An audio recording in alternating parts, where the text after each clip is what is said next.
The cabin was being devoured by flames. Antonio Vega held the two trembling children tight, his eyes fixed on the house where he had shared his last happy days with his late wife. In the glare of the fire, his wedding photo with Lucia was burning to ash, the glass frame shattering like the sound of a breaking heart. "You've got 10 seconds to get out, if you don't want to be burned alive," a cold voice announced over a loudspeaker, echoing from outside. Isabella, the 7-year-old girl, clutched Antonio's coat edge, her voice choking. "Uncle, where's my mom?" Beside her, Sophia, Antonio's biological daughter, bit her lip to hold back a sob, but tears still spilled down her cheeks. Camille Laurent, Miami's most powerful CEO, lay unconscious in a corner, blood flowing from a wound on her forehead. This woman, just 48 hours earlier, had been giving orders in the 41st floor boardroom of Laurent International Holdings. Now she was only a desperate mother, lying amid the ashes. Antonio looked down at his hands, hands that had once gripped an M4 on the battlefields of Afghanistan, hands that had saved dozens of comrades on the edge between life and death, and hands that, for the past 5 years, had held nothing but a mop. But tonight, everything had changed. Because 2 days before, a little girl had run to him in the hallway on the 40th floor, grabbed his shirt, and, in tears, said, "They're beating my mom. My mom is going to die." That night, at Laurent International Holdings, Brickell Avenue, Miami. Antonio Vega was mopping the hallway of the 40th floor. The clock read 11:47 p.m. The building was nearly empty, with only a few late workers and the night security team on duty. He was an employee. No, more precisely, the janitor. People called him the Ghost, because he always appeared after everyone had left, and disappeared before they returned. But what they didn't know was that Antonio Vega was not an ordinary man. He used to be Antonio Ghost Vega, an Army Ranger warrior, a combat medic who had served 47 special missions in the Middle East. All that remained of that past he had buried along with his deceased wife. That night, as Antonio pushed the cleaning cart down the hallway, a sound made him freeze. A heavy, sharp noise. Clear. By the instinct of a man who had lived among violence, Antonio stopped. His ears knew at once. This was not an accident. It was the sound of an attack. Then a painful moan, a woman's voice, followed by the sound of blows, then silence. He turned toward the heavy oak door of CEO Camille Laurent's office. The lights were still on. The door was closed. He knew he shouldn't interfere. This was the floor of the powerful, where rules were written with money. Antonio was only the janitor. He had learned to see no evil, hear no evil, speak no evil. But then, the door suddenly swung open. A little girl burst out, not running, but collapsing out of the doorway. She didn't scream. She didn't cry out. She only panted, eyes wide with terror, hair disheveled, and on her cheek the red imprint of a hand was still visible. Isabella Laurent, 7 years old, the only daughter of Miami's most powerful CEO. The girl saw Antonio, and in a desperate instant she lunged at him, grabbing his clothes, looking up with tear-filled eyes. "They're beating my mom. My mom is going to die." Inside the CEO's office, 4 men in black suits were surrounding Camille Laurent. Camille, a 38-year-old woman who had made all Miami respect her for her sharpness and confidence, was now slumped over the luxurious desk. Blood seeped from her forehead. Her lip was split. Her eyes were swollen. Her chest was bruised. They did not intend to kill her. They only wanted to break her. One of them held a thin steel wire, the kind used to strangle in professional hits. "Ms. Laurent, The largest man spoke in a deep, steady voice. "Mr. Fontaine gave you 6 months, but you still refused. Now he's out of patience." Camille raised her head, her voice hoarse, yet still burning with anger. "Richard Fontaine can burn down all of Miami, but he will never have my company." "Then you'll have no company at all." The man sneered and signaled. "And you'll have no daughter either." The door slammed open. Antonio walked in, not hurried, not speaking. He simply stepped inside, silent as a cold wind. The 4 men turned. Standing before them was a man in the gray uniform of a cleaning staff member. Short hair, hollowed cheekbones, eyes deep and still like a lake. The first man laughed. "Hey, buddy, you lost?" "This isn't—" Antonio's punch landed squarely on his face. No warning, no hesitation. The sound of bone breaking echoed through the room. From that moment, everything unfolded within 90 seconds. Now, back to the burning blaze. The 2 children were huddled together in a corner of the cabin, and the man, Antonio Vega, the janitor, stood before the final choice of his life. Step out and surrender, or fight to protect everything he had left. He looked down at Isabella and Sophia. Then he glanced at Camille, unconscious. A smile appeared on his lips, cold, sharp, and dangerous. "My girls," he whispered, "now I'm going to teach you a game. It's called How to Escape Hell." Back 48 hours to the battle at the CEO's office. The remaining 4 in the room had no time to react. The second man lunged, his right hand throwing a powerful punch. But Antonio didn't dodge. He met the punch, or rather, he caught the man's hand. A dry crack rang out. The wrist snapped. Antonio twisted, using that man's body as a shield, and shoved him hard into the glass wall. His face smashed into the glass. It shattered. Blood splattered everywhere. The third man pulled out a stun baton. He rushed in, aiming for Antonio's head. But Antonio had faced Taliban fighters with AK-47s. A thug with a baton didn't slow him by a beat. Antonio dropped low and stomped on the opponent's knee. The kneecap exploded. The man collapsed to his knees. Antonio snatched the baton, drove it into the man's side. Electricity surged through him, and he fell back, convulsing. The last 2 glanced at each other. They no longer saw Antonio as the janitor. The 4th, the biggest, likely the leader, drew a gun. But too slow. Way too slow. Antonio was already right in front of him. One hand locked the gun hand, twisting it back a full 180 degrees. The man's fingers shattered. The gun clattered to the floor. Antonio picked up the firearm, removed the magazine, tossed the rounds out the window, then smashed the barrel into the leader's temple. He collapsed. Not dead. Just unconscious. 90 seconds. 4 men. Antonio breathed steady, not out of breath. This was pure muscle memory, something he had repeated thousands of times on the battlefield. But when he turned back to Camille Laurent, what he saw was not a powerful CEO. He saw a woman trembling, eyes wide in shock, mouth open, unable to form words. "Who are you?"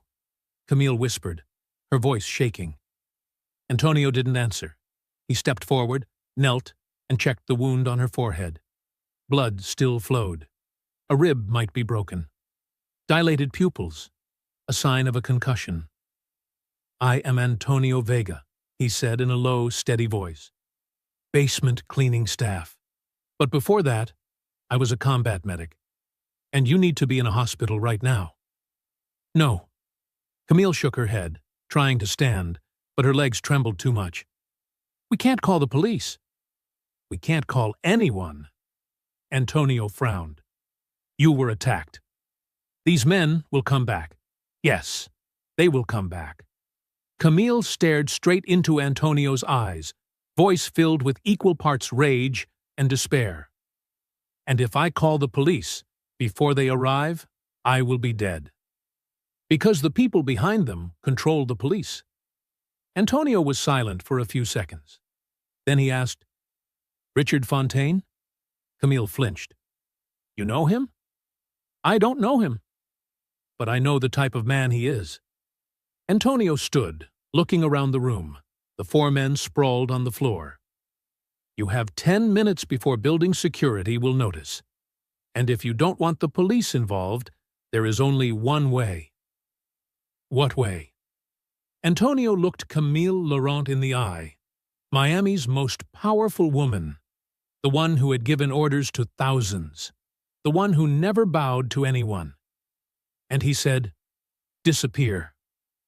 10 minutes later, Antonio pushed the cleaning cart out of the service elevator, the staff freight elevator. Inside, under tarpaulin and trash bags, Camille Laurent lay curled, holding her daughter Isabella tight. No one looked at them. No one cared. Who pays attention to a janitor pushing a trash cart? But when they passed the basement security camera, Antonio knew. From now on, there was no turning back. He had just saved the life of a CEO. But he had also declared war on Miami's most dangerous man. And the worst part? He had just dragged his own daughter, Sophia, into this fight.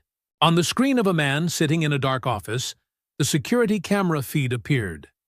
Antonio pushing the cart, Camille Laurent, and Isabella disappearing into the shadows.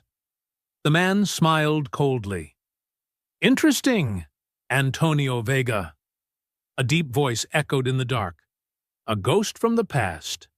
All right, let's see how long you can hide." Richard Fontaine, real estate billionaire, owner of half of Miami, had just found a new target, and he never let prey escape. Antonio's old Ford pickup rolled down a narrow street in Little Havana. This place was nothing like the glittering world of Brickell Avenue. They could have been two different planets. No skyscrapers, no fancy neon lights, just faded pastel houses, salsa music drifting from a corner bar, and the strong aroma of Cuban coffee spilling from all-night cafes.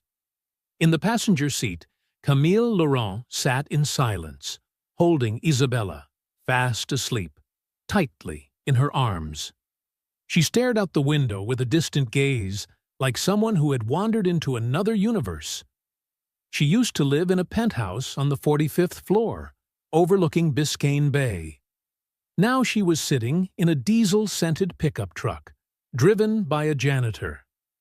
Antonio stopped in front of an old 3-story apartment building. The yellow paint had peeled away, the metal staircase was rusted, and the hallway lights flickered weakly. "We're staying here?" Camille asked, her voice betraying disbelief. Antonio stepped out and opened her door. "This is the safest place in Miami for you right now." No one would think a $2 billion CEO is hiding in a slum. Camille bit her lip. She knew he was right. But her pride, the pride she had built over 20 years climbing to the top, was trembling. Antonio carried Isabella in his arms. The girl stayed sound asleep, her face resting against his shoulder. Camille followed him up the creaking iron stairs. 3rd floor. Apartment 7. Antonio unlocked the door, inside the apartment. The first sound Camille heard was laughter, a child's laughter. "Papa, you're home!" A 9-year-old girl, Sofia Vega, ran out from the living room, eyes bright. But when she saw a stranger, she froze, eyes wide. Behind Sofia, an elderly woman with silver hair, Rosa Alvarez, stood up from an old sofa. She had been watching a Spanish TV channel. When she saw Camille, she gasped. "Antonio, ¿qué pasó?" "What happened?" Rosa asked in Spanish. Antonio gently laid Isabella on the sofa, then turned to Rosa. Rosa, it's an emergency. She was attacked at her workplace. I need you to keep this secret. Rosa looked at Camille, the woman in a blood-stained Chanel suit, face swollen and bruised, then nodded. I understand, mijo. I won't tell anyone. Antonio took out his wallet and handed Rosa twice her usual pay. Thank you. I'll see you tomorrow. Rosa accepted the money, stroked Sophia's hair, and left. The door closed. Silence filled the small apartment. Sophia stood staring at Isabella, the strange girl sleeping on their couch, then looked at Camille, the stranger with the wound on her forehead. Papa, who is she? Sophia asked timidly. Antonio knelt, placing a hand on his daughter's shoulder. She's in danger, mija. And we're going to help her, okay? Sophia hesitated, then nodded. Okay. Good girl. Antonio stood and led Camille to the apartment's only bedroom. You can rest here. I'll sleep in the living room. Camille stepped inside. A single bed. A worn wooden cabinet. A framed photo on the table. A younger Antonio, holding a smiling woman with long, dark hair. Beside them was a little Sophia, laughing widely. Your wife? Camille asked softly. Antonio nodded. Lucia. She passed away 5 years ago. Cancer? No. Antonio was silent for a few seconds. She was an investigative journalist. Killed while tracking a human trafficking ring. Camille stood still, not knowing what to say. Antonio turned to leave. You should rest. I'll check your wound later. But before he reached the door, Camille spoke. Why did you save me? Antonio stopped. Didn't turn around. Because your daughter begged me to. And I can't watch a child lose her mother. He stepped out, closing the door behind him. Camille sat on the bed, trembling. She covered her face, tears streaming down. Not from pain, but from the first time in her life she felt completely powerless. The woman who once commanded a billion-dollar empire was now sitting in a small, dim room, relying on a janitor to survive. In the living room, Antonio was washing his hands in the sink, dried blood still clinging to his knuckles. Sophia stood in the doorway, watching. Papa? What happened? Antonio dried his hands and turned, smiling gently. Nothing, mi amor. Just work. But Papa isn't a doctor. Why is there blood? Antonio sat down and pulled his daughter into his arms. Remember when Papa told you about his time in the army? Yes. You saved lots of people. That's right. And tonight, I did it again. Sophia looked up at him, voice small. Weren't you scared? Antonio brushed her hair back. I'm always scared, sweetheart. But when someone needs help, I can't walk away. Sophia hugged him tightly. I love you, Papa. I love you too. Antonio kissed her forehead. Now go to bed. You have school tomorrow. Sophia nodded and ran to her room. Antonio sat alone in the dark. He looked at Lucia's photo on the wall. My love, he whispered. I've gotten myself into trouble again. There was no answer. Only the wind is blowing through the window. And then his phone buzzed. A message. From an unknown number. We know where she is. Don't think you've won. Antonio stared at the screen, jaw tightening. The war had just begun. 6:30 a.m. The smell of Cuban coffee woke Camille. She opened her eyes, her head pounding. Strange room, strange bed. Miami sunlight streamed through a torn curtain. For a second, she thought she was dreaming. Then it all came back. The wound on her forehead. The men. Antonio. She sat up, her body aching. Her ribs felt crushed. But she forced herself to stand, staggering toward the door. The sight in the living room made her stop. Antonio stood by the stove, pouring coffee. Sophia and Isabella sat at the small dining table, drawing. The two girls giggled as Sophia showed Isabella how to draw a dolphin. "You're drawing so pretty," Isabella said, her eyes bright, nothing like the terrified child from the night before. "So is yours." "Look at your turtle," Sophia replied. Antonio turned around, saw Camille. "You're up. Have a seat. Breakfast is ready." Camille walked slowly to the table and sat down. Antonio placed a cup of strong black coffee in front of her, along with a plate of buttered tostada and a bowl of fresh fruit. "I'm no chef," Antonio said softly, "but this is what I've got." Camille looked down at the simple meal, then up at Antonio. She couldn't remember the last time anyone had made her breakfast. In her mansion, there were chefs, servants, but no one ever looked at her as a person. "Thank you," she whispered. Antonio nodded, then gently examined the wound on her forehead.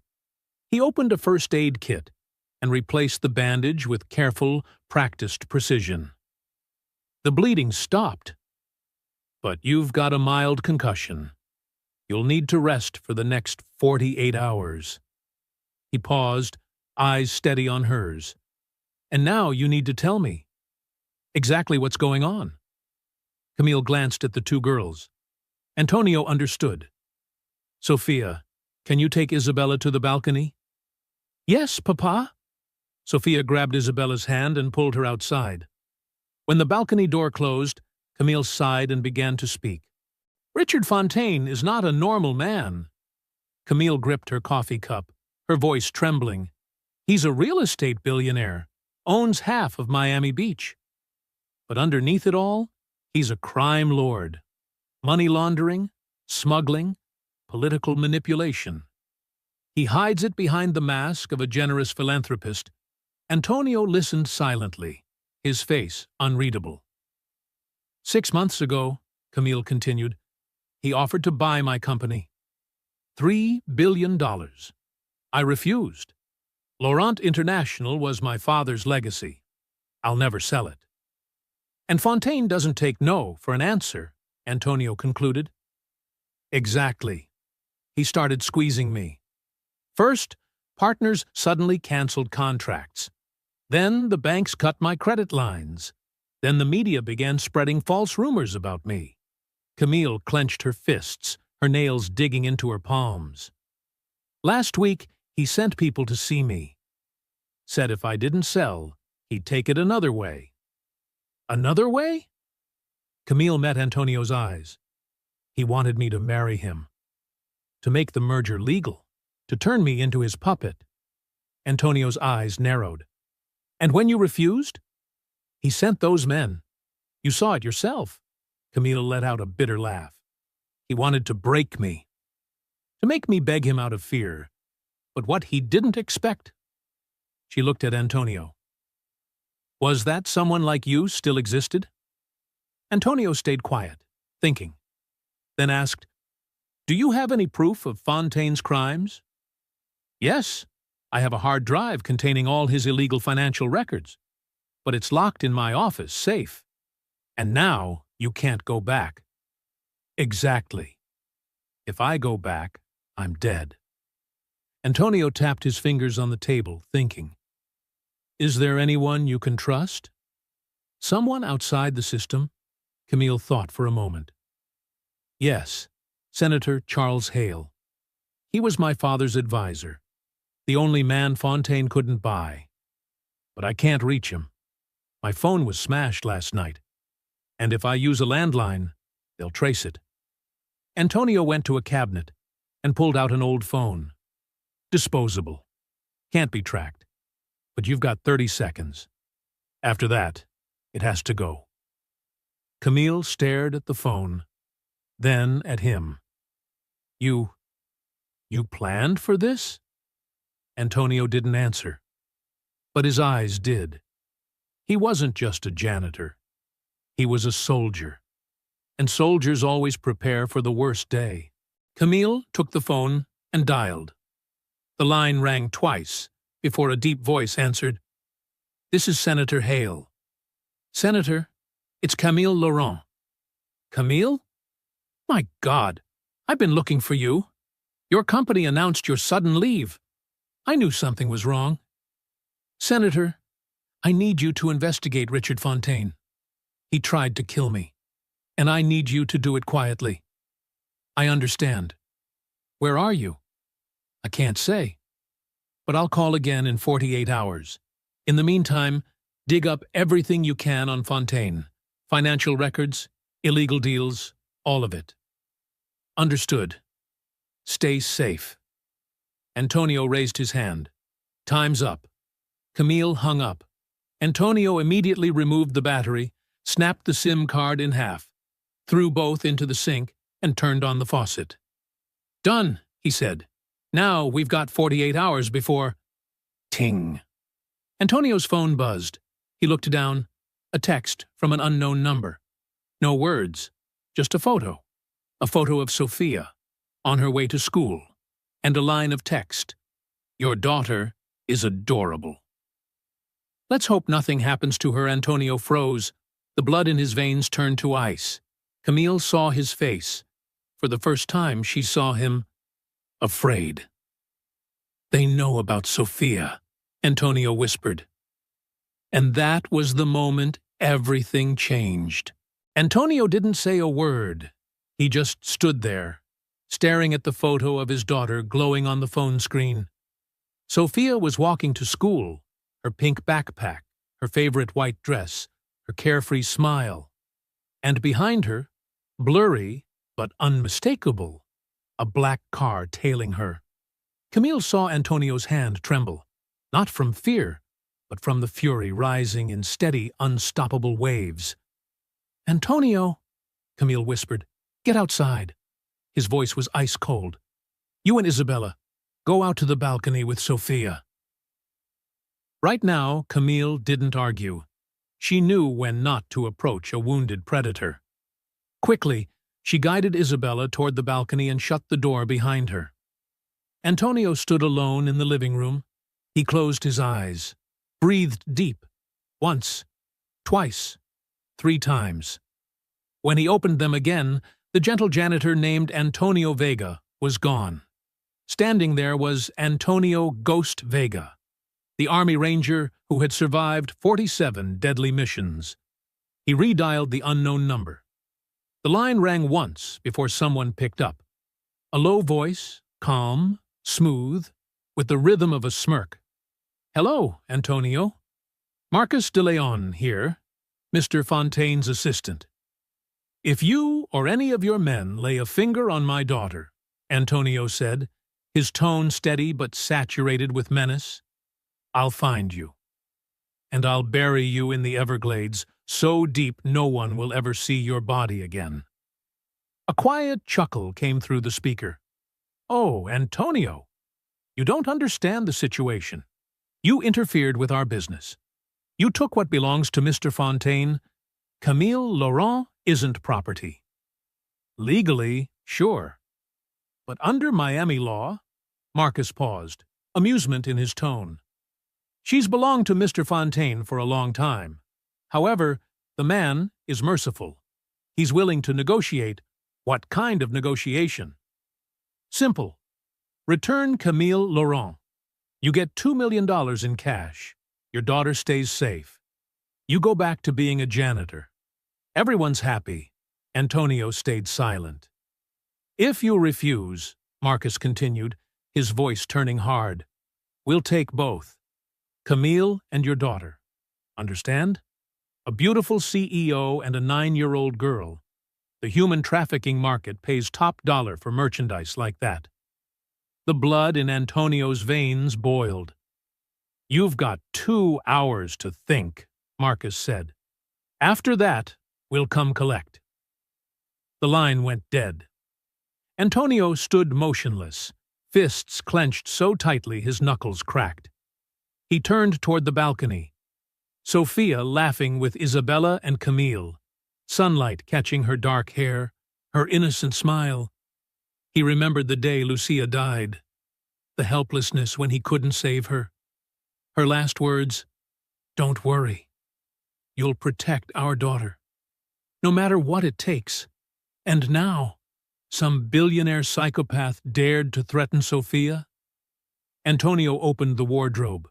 From the bottom drawer, beneath a pile of old clothes, he pulled out a locked metal case. He turned the key, flipped the latch. Inside, a Glock 19, 2 full magazines, a tactical knife, a military first aid kit, and a USB drive. The USB contained his old emergency contacts, remnants of his days in the service. Antonio lifted the pistol, checking every part. Perfect condition. He exhaled. 5 years. 5 years of burying his past. 5 years trying to live as a normal man. But now? Fine, he muttered. You want a war? I'll give you a war. Camille stepped in and froze. Antonio was gearing up. Fitted black jacket, Glock holstered at his waist, knife secured, movements crisp and deliberate. What are you doing? She asked, her voice trembling. I'm getting you and the girls somewhere safe. Then I'm going after Fontaine. Going after? Are you insane? He's got an army of bodyguards, cops on payroll. You're just one man. Antonio looked up, meeting her eyes. You think I'm just a janitor? You're wrong. He stepped closer, his voice low, calm, dangerous. I was special forces.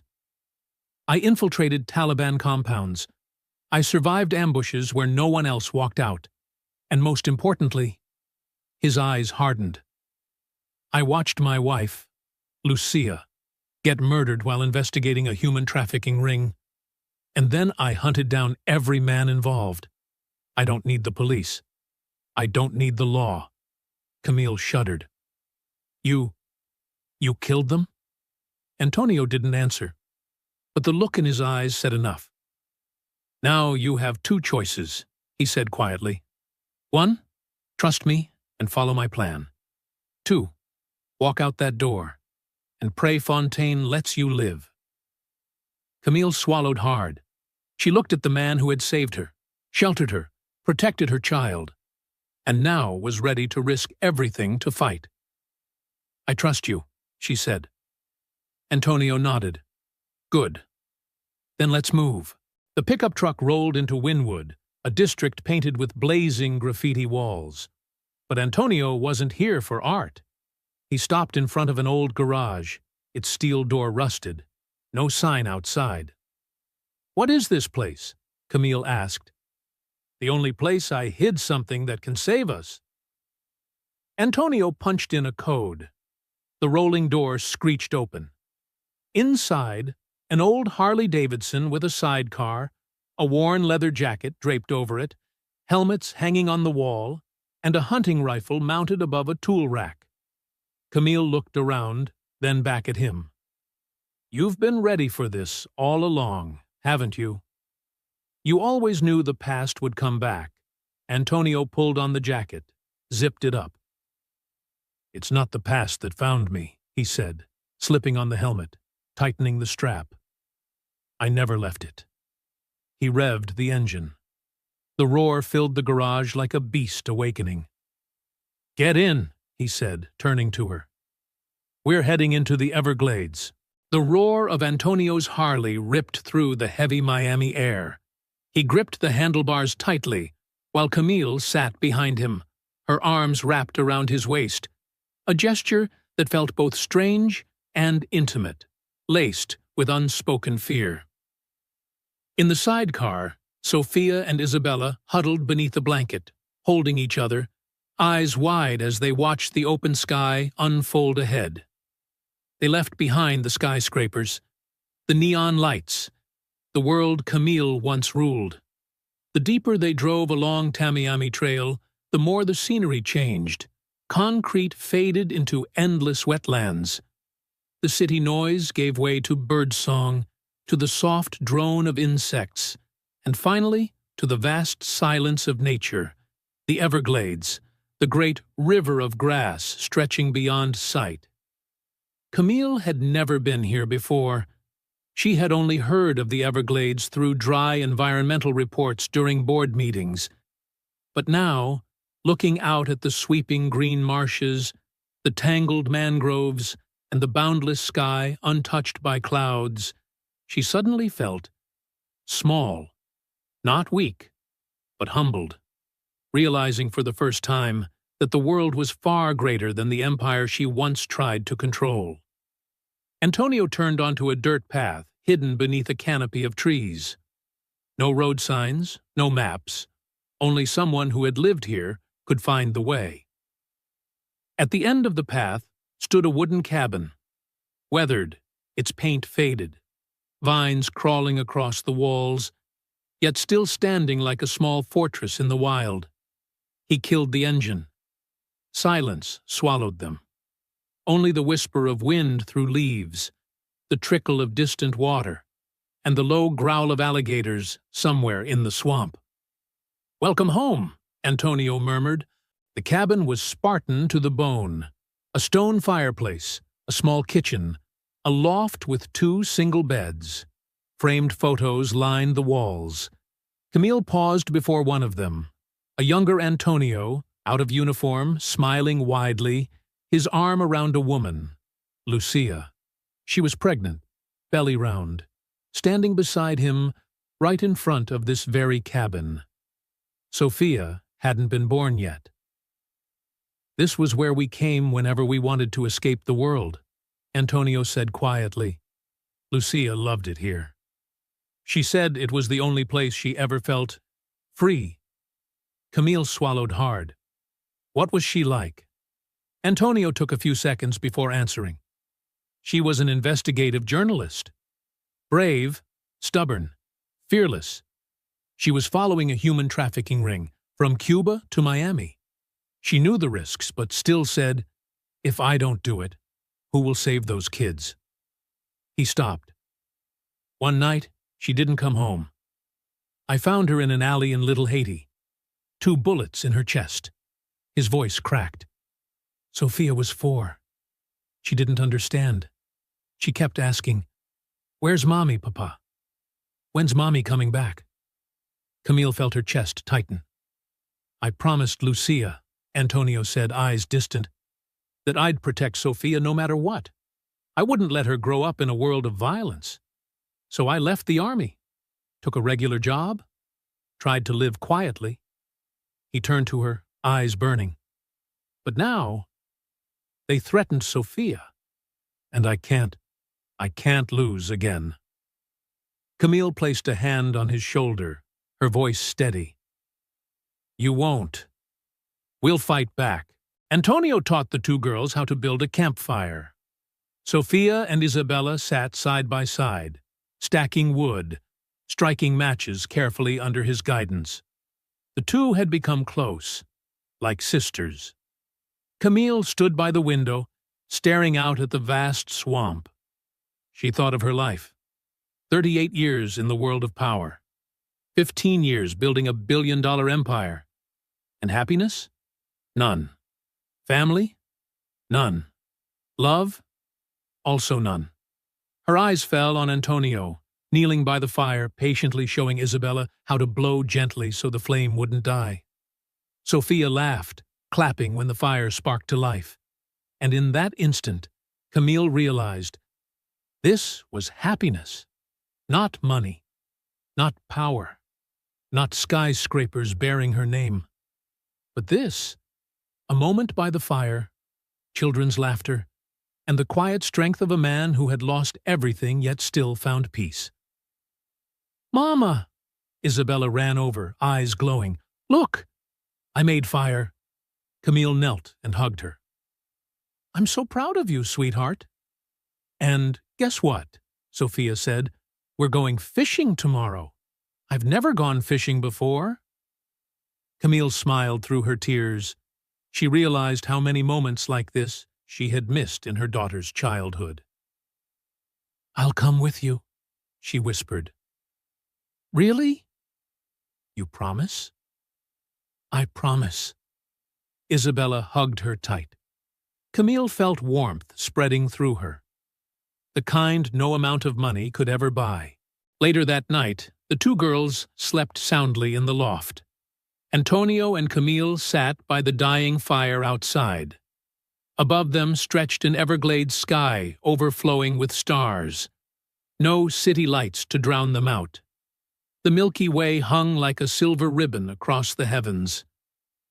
"It's beautiful," Camille whispered. "I've never seen a sky like this." Lucia used to say, Antonio smiled faintly, that when you look up at a sky full of stars, you realize just how small you are.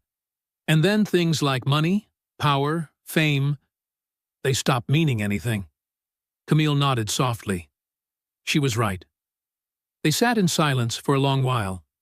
Then Camille asked, "Antonio, when all this is over, what will you do?" He stared into the fading fire. "I'll keep living. For Sophia, for Lucia, and me?" Camille gave a sad smile. "Do I just go back to that cold, deceitful world where no one trusts anyone?" Antonio looked at her. "Or you change it." "Change it? You have power, Camille. But what are you going to do with it? To be richer?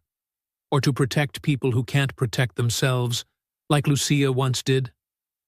Camille fell silent. His words hit deep. For the first time, she wondered what she truly lived for, but peace didn't last. Far off, down the dirt road, a flicker of light flashed. Antonio shot to his feet. "Kill the fire! Now!" Camille quickly stomped out the flames.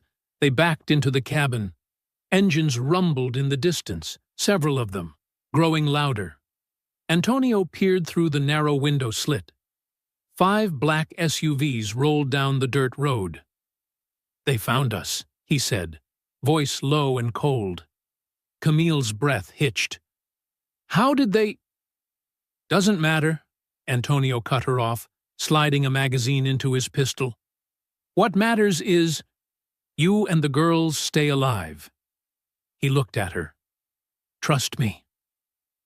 One last time, the 5 black SUVs stopped about 50 meters from the cabin.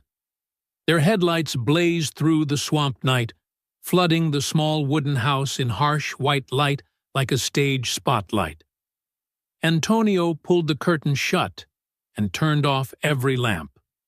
The only illumination left came from slivers of moonlight cutting through the cracks. "Camille, take the girls to the cellar," he ordered, his tone calm but unyielding. "The cellar?" "What cellar?" Antonio yanked the rug from the middle of the floor, revealing a wooden hatch hidden beneath. He pulled it open, exposing a small underground room with the scent of damp earth. "Lucia and I dug it when we bought the cabin.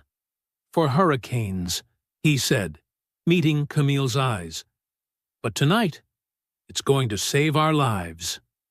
Camille rushed upstairs to the loft and shook the girls awake. "Isabella, Sophia, get up, sweethearts. You have to stay quiet and do exactly what I say." Sophia rubbed her eyes, looking at her father in fear. "Papa, what's happening?" Antonio knelt, pulling her into a tight embrace. "Mi amor, I need you to be brave now. Go down with Miss Camille and Isabella. No noise, no crying. Do you understand? What about you? I'll protect you." Just like I always have, Sophia clung to him, tears streaming down her cheeks. "I love you, Papa. I love you too. Always." He kissed her hair, then gently pushed her toward Camille. Camille lifted Isabella and took Sophia by the hand, leading them into the cellar. Before closing the hatch, she turned back to Antonio. "You have to survive," she said, her voice shaking. Antonio nodded once. "I promise." The hatch shut. He dragged the rug back over it, concealing the entrance, then rose and checked his weapon, loading a fresh magazine into the Glock. Outside. A voice echoed through a loudspeaker, calm and mocking. "Antonio Vega! This is Marcus de Leon. We know Miss Laurent is in there. Bring her out, and you'll get the money as promised. No one has to die tonight." Antonio didn't respond. He stood at the window, eyes sharp. 15 men. Black jackets. Armed. They spread out, forming a ring around the cabin. Complete encirclement. But they made one mistake. They came here expecting easy prey. They didn't know that Antonio Vega had fought in the Afghan mountains, where ambushes came from every ridge. He'd survived being surrounded before. He knew how to fight when outnumbered. And above all, they didn't know he was ready to die. Marcus's voice thundered again. "You've got 60 seconds, Vega. After that, we burn the cabin." There's no escape this time. Antonio peered through the crack in the curtain. They were prepping gasoline cans, the same tactic as before. But this time, he knew their game. He flipped a switch. The cabin's lights flared to life. The guards flinched. Why would he turn them on? Then Antonio stepped out the door. No gun in hand. Both arms raised. "I surrender," he called out. Marcus smirked. "Smart move, Vega. Where's Ms. Laurent?" "Inside," Antonio said evenly. "But I have one condition." "Condition?" Marcus scoffed. "You're in no position to negotiate." "My condition is—" Antonio's lips curled into a cold smile. "You've just made the biggest mistake of your lives." Marcus frowned. "What?" Antonio clapped his hands once. The cabin exploded. Not a fire, an eruption. Antonio had rigged a makeshift bomb using propane tanks from the kitchen, wired to the light switch. When he turned on the power, the timer started. And when they focused on him stepping outside, the cabin behind him became a roaring fireball. The blast hurled the 3 nearest men off their feet. Shrapnel tore through the air like gunfire. Flames towered 10 meters high. Antonio hit the ground, rolling behind a nearby SUV. He drew his Glock, already loaded, already steady. Chaos erupted. The mercenaries screamed, ducked, and scrambled for cover. But Antonio didn't give them the chance. 2 shots, 2 men down. He moved like a phantom, fitting for his old call sign, rolling through brush, sliding behind trees, firing in precise bursts. One guard aimed his rifle, but Antonio had already vanished into the darkness. The Everglades at night were his home turf. He knew every patch of grass, every hollow, every reflection of water. The city men did not. They were hunters turned prey. Another fell. "Find him!" Marcus shouted. "Shoot anything that moves!" Gunfire tore through the night, uselessly shredding leaves and bark. Antonio crouched behind a cypress trunk, breathing slowly. 10 men left. 9 bullets in his magazine. Not enough. But he didn't need to kill them all. He just needed to kill one. Through the gap in the reeds, he spotted Marcus standing beside an SUV, shouting orders into a radio. "Cut off the head. The snake dies." Antonio crawled through the tall grass, inch by inch. Silent. Invisible. A guard walked past him, barely 2 meters away. Antonio froze. The man never noticed. Closer. Closer, Antonio rose behind the SUV and pressed the gun barrel against Marcus's neck. "Don't move." Marcus froze. "Call your men," Antonio ordered. "Tell them to fall back." Marcus gave a short, bitter laugh. "You think I'm afraid to die? Fontaine will kill my family if I fail, then you'll die here instead. Your choice." Marcus turned his head slightly, then suddenly slammed his elbow back. Antonio fired. But Marcus had already yanked a grenade from his belt, the pin flying free. "If I die, you die too," he roared, clutching it to his chest. Antonio's eyes widened. 3 seconds. He kicked Marcus away and dove behind the SUV. Boom! The explosion shook the swamp. When the smoke cleared, Antonio lay face down, ears ringing, blood seeping from his shoulder. But he was alive. He turned. Marcus was not. His body lay crumpled, still, among the flames. The remaining men saw their leader's corpse, and panic spread fast. "Fall back! Fall back!" someone screamed. They piled into their vehicles and sped off into the night. Antonio lay there, breathing raggedly. He'd won. But at what cost? He looked toward the cabin, now a blazing ruin. "Camille," he whispered. "Sophia." He struggled to his feet, legs weak, blood dripping from his arm. Then the trap door shifted. It opened. Sophia was the first to climb out. "Papa!" Camille emerged next, carrying Isabella. Antonio dropped to his knees and pulled Sophia into his arms. "Are you okay, mi amor?" "I'm fine, Papa," Sophia sobbed. "I was so scared." Camille rushed to him, eyes wide at the blood soaking his shirt. "You're hurt." "It's nothing," Antonio said, forcing a grin. "Just a scratch." His legs buckled. Camille caught him. For the first time, she was the one holding him up. "We survived," she whispered. "We're alive." But Antonio knew. The battle was over. The war was not. Richard Fontaine was still out there, and he never stopped hunting. They didn't stop running until exhaustion caught up with them. It was 3 a.m. by the time the Harley staggered to a halt in front of an abandoned ranger station. Antonio nearly fell off the bike, his jacket soaked with blood from the wound in his shoulder. "Antonio!" Camille cried, rushing to catch him. Sophia and Isabella clung to each other, trembling with fear. Inside the station, Camille tore open the emergency first aid kit. Her hands shook as she saw the shard of metal buried deep in his flesh. I'm not a doctor." Her voice faltered. "You have to do it," Antonio gasped. "If you don't get it out, I'll get infected." Camille turned to the girls.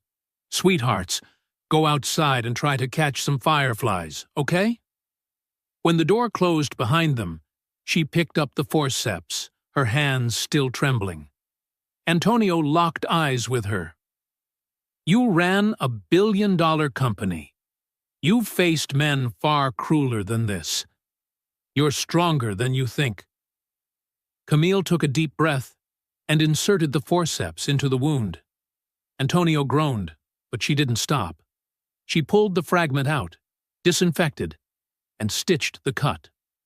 Her hands still shook, but her movements grew firm, steady. 20 minutes later, it was done. The wound was dressed. Camille slumped to the floor, hands smeared with blood, but in her eyes burned something new, something she hadn't felt in years, the conviction of someone who had just saved a life. Camille switched on the old radio. Static hissed, then a steady voice came through. "This is the emergency channel. Senator Hale. It's Camille Laurent." "Camille? My God. The news says you're missing." "That's a lie Fontaine spread," Camille said quickly. "Senator, I need you to call a press conference. Announce an official investigation into Richard Fontaine. Right now, I'll need proof, Camille." "I have it. There's a hard drive in the safe at my office. It contains every illegal transaction he's made." Antonio pushed himself up, still weak, but his eyes clear and determined. "I'll get it." "Are you insane?" "You're injured," Camille snapped. "I know the password to the safe. I know the security system, and no one ever suspects." "A janitor?" A grim smile flickered across his face. "This isn't just about you. It's about all of us. My wife, Lucia, died trying to expose men like Fontaine. If I don't finish this, her death means nothing." Camille froze, then straightened. "Then we do it together. This time, you're not going alone." Midnight in Miami. The Laurent Tower glowed like a beacon against the night. Senator Hale had called an emergency press conference. Dozens of reporters packed the lobby, cameras flashing non-stop. The news ticker scrolled across the screen. Senator Hale accuses billionaire Richard Fontaine of major criminal activity. At that same moment, Antonio and Camille slipped into the building through the service entrance, a path Antonio had taken countless times with his janitor's cart. "The guards will check IDs," Camille whispered. "Not if they think I still work here."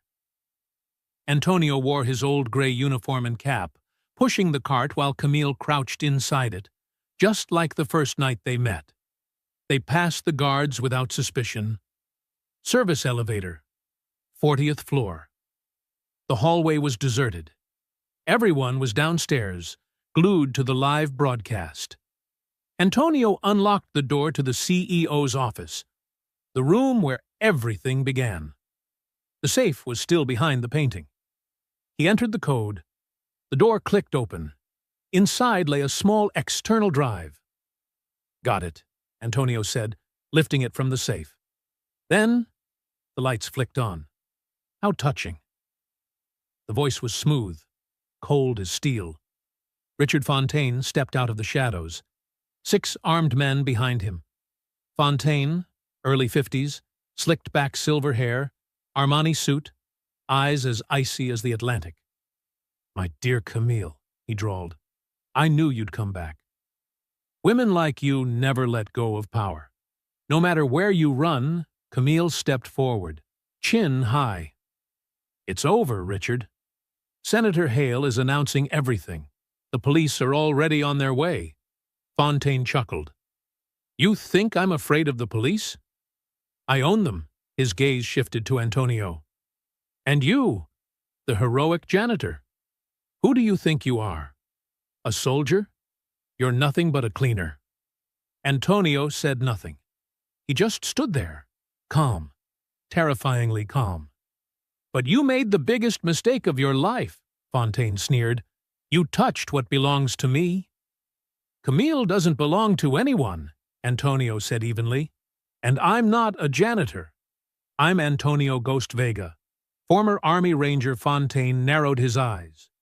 "Ghost? I've heard that name before." He paused, then laughed. "Ah, yes. You're the husband of that reporter whore, Lucia Morales. She died badly, didn't she? 2 shots to the chest?" Antonio's blood turned to fire. "You want to know who ordered her death?" Fontaine smirked. "It was me. She was digging into my trafficking roots, too curious for her own good. So I had her handled." Antonio stood frozen, except for his fists, clenched so tight his knuckles turned white. "And now," Fontaine said, drawing his gun, "I'll finish the job. This time, your daughter disappears too." But it wasn't Fontaine who fired. Glass shattered. Flashbangs exploded. FBI agents stormed through the windows. "FBI, drop your weapon!" Senator Hale stepped into the room, a cold smile on his face. "Richard Fontaine, you are under arrest for conspiracy to commit murder, human trafficking, and money laundering." Fontaine froze as the cuffs clicked around his wrists. The agents dragged him away. Antonio and Camille stood there, bloodied, bruised, breathing hard, and finally met each other's eyes. They'd won. At last, they had won. The Miami afternoon was heartbreakingly beautiful. Golden sunlight poured through the palms, the ocean breeze drifted in from Biscayne Bay, and children's laughter rippled across the park. Antonio sat on a bench, watching Sophia and Isabella chase each other through the fallen leaves. The 2 girls were no longer strangers. They were sisters now. "Wait for me, Sophia," Isabella giggled. "You've got to run faster." Sophia laughed, grabbing her hand so they could run together. Antonio smiled, but beneath the smile was a shadow of melancholy. His fingers turned the simple gold wedding band on his hand, the ring that once belonged to Lucia. "You still haven't taken it off?" Camille's voice came from behind. She sat beside him, holding 2 cups of Cuban coffee, offering one. I'm not ready, Antonio admitted. Camille nodded softly. They sat in silence for a while, watching the girls play. A month had passed since that fateful night. Richard Fontaine was in custody, facing 47 charges: human trafficking, money laundering, attempted murder. His empire had collapsed like a sand castle at high tide. Camille Laurent had returned to her company, but she was no longer the same woman. No more 16-hour workdays. She came home for dinner, tucked Isabella into bed, and read her stories until she fell asleep. As for Antonio, he turned down the offer to become head of security at Laurent Holdings. He only wanted peace for Sophia. Between them lingered something unspoken, something growing quietly day by day. "Antonio," Camille said softly, her voice unsteady, "there's something I need to tell you." He turned to her. "These past weeks, I've been thinking a lot about my life, how I've lived cold, alone, obsessed with power." She paused, swallowing hard. "But those days in the Everglades, they taught me what it means to truly live." "Camille, let me finish." She gave a faint smile. "I know you still love Lucia. I would never try to replace her. But I want you to know, I have feelings for you. Maybe it's love. Not because you saved me, but because you showed me the kind of person I could become." Antonio said nothing. His heart stumbled in his chest. "I don't expect an answer," Camille continued, standing. "I just needed you to know. Whatever you decide, I'll be here. As a friend, if nothing more." She turned to leave. "Camille, wait." She stopped. Antonio rose and walked toward her. "There's somewhere I want to take you." They drove out toward the cabin, now just a field of ash and charred timber. But Antonio didn't stop there. He led her up a small hill behind the ruins, where an old oak tree stood alone. Beneath it lay a simple headstone: Lucia Morales Vega, 1988 to 2020.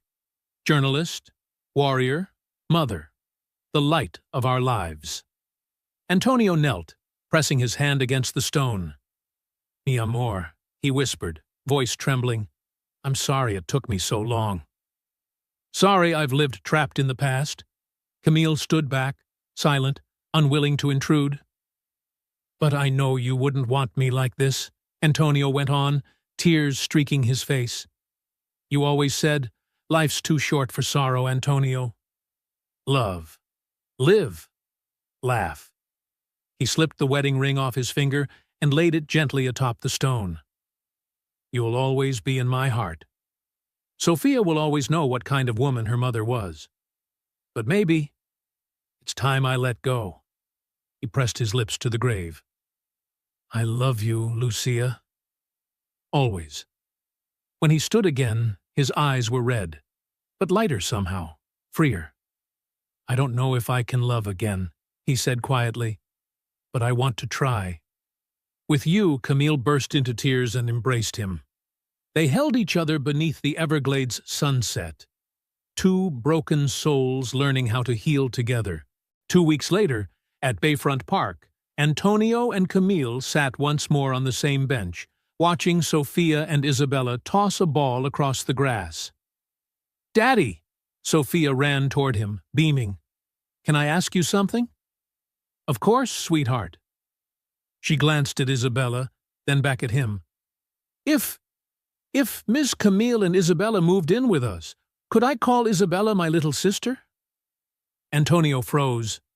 He turned to Camille. She was already looking at him, eyes glistening. "Mi hija," he said, kneeling and pulling her close. "Is that what you really want?" "Yes. I love Isabella. And I think Mommy would love Miss Camille, too." Sophia lowered her voice. "Mommy always wanted you to be happy." Antonio held her tighter, tears slipping down his face. Camille knelt beside them, taking Sophia's small hand. "Sophia, you know what? I'd love that too, but I need to ask your dad first." Sophia looked up at Antonio, her eyes wide with hope. Antonio smiled, a warm, genuine smile. "All right, we'll give it a try," Sophia squealed, running back to tell Isabella. The two girls jumped and hugged, laughing in the sunlight. Camille turned to him. "Are you sure?" "I'm not sure about many things," Antonio said honestly, "but I'm sure of this. Sophia deserves a family. Isabella deserves a family. And we deserve a chance." Camille smiled, placing her hand gently over his. "In that case," she said with a playful glint, "consider this a formal proposal. Antonio Vega, would you like to merge our families? Not for love at first sight, but for real love. The kind built on trust, sacrifice, and hope." Antonio laughed. "That's the worst proposal I've ever heard." "But what's your answer?" He looked at the two girls laughing in the distance, then back at Camille, the woman who had changed his life. His eyes softened. "I say yes." Saturday morning. Sunlight filtered gently through the tropical leaves outside, the soft Miami breeze carrying the scent of the sea. Birds sang. Children's laughter filled the yard. Antonio stood in the kitchen, pouring coffee. Through the window, he watched Sophia and Isabella playing fetch with their new golden retriever, Max. "Catch, Sophia!" Isabella shouted. "Only if you run faster!" Sophia laughed, dashing across the grass. Antonio smiled. A year ago, he could never have imagined this scene. "They look so happy, don't they?" Camille came down the stairs wearing simple pajamas, her hair loose and soft. Gone was the cold, distant CEO from a year ago. Antonio turned, handed her a cup. "Sleep well." "Better than I have in years." She kissed his cheek. "Thank you for everything." They had been married 3 months earlier, a small ceremony in the Everglades, surrounded by only a few close friends. Senator Hale had officiated. Rosa Alvarez had cried through the vows. Sophia and Isabella were the flower girls, radiant with joy. Now they lived here, in a modest house, nothing like Camille's old penthouse, but warm enough for a family. Camille had changed completely. She still ran Laurent Holdings, but mostly from home, 3 days a week. By 5 p.m., she shut her laptop, cooked dinner with the girls, and read Isabella to sleep. And Antonio? He was no longer the gatekeeper. He'd opened a survival training center for veterans, a place where those returning from war could rebuild themselves, just as he once had. "Mom! Dad!" Sophia ran in, cheeks flushed from play. "Can we go to the beach today?" "Of course, sweetheart." Camille smoothed Sophia's hair. "But first, breakfast." Isabella toddled in behind her, hugging Antonio's leg. "Uncle Antonio, I'm starving." Antonio lifted her into his arms, laughing. "Then, how about my special pancakes?" They sat together on a blanket spread across the white sand. Waves rolled softly against the shore. Sophia and Isabella built sandcastles, while Max chased his own shadow in circles. Antonio and Camille sat side by side, fingers intertwined, eyes on the horizon. "Do you ever regret it?" Camille asked quietly. "Leaving your peaceful life to save me?" Antonio turned to her, gaze steady. "Not for a single second." "But you lost the cabin, the place with Lucia's memories." He smiled faintly. "No, I didn't lose anything. Lucia's still here." He placed a hand over his heart. "And now I have something more. I have you, Isabella, Sophia. I have everything." Camille leaned her head against his shoulder, tears glistening. "You know," she whispered, I used to think happiness was money, power, status. I was wrong. Then what is happiness? She looked toward the girls laughing by the waves, then back at him. Happiness is right now. Your hand in mine, their laughter. The peace of knowing that whatever comes tomorrow, we'll face it together. Antonio kissed her forehead. Then we found it. The sun dipped low, painting the Miami sky in amber and gold. Antonio stood by the water's edge, staring into the distance. In his hand was an old photograph, Lucia smiling, holding baby Sophia in her arms. Mi amor, he whispered. I kept my promise. Sophia's growing up happy. And me? I found my way back to the light. He kissed the photo and let the waves carry it away. A final goodbye. Camille walked up beside him, taking his hand. I don't mind, she said softly. Lucia would be proud of you. Antonio nodded. Tears fell, but they were no longer of grief, but of peace, release, and hope. Sophia and Isabella ran over, arms flung wide. Mom! Dad! Let's take a family picture. Sophia beamed. They stood together, Antonio's arm around Camille's waist, Sophia and Isabella giggling in front, Max sitting beside them, tongue out, tail wagging. Click. One photo. One family. One new beginning. Sometimes, life doesn't give us what we want.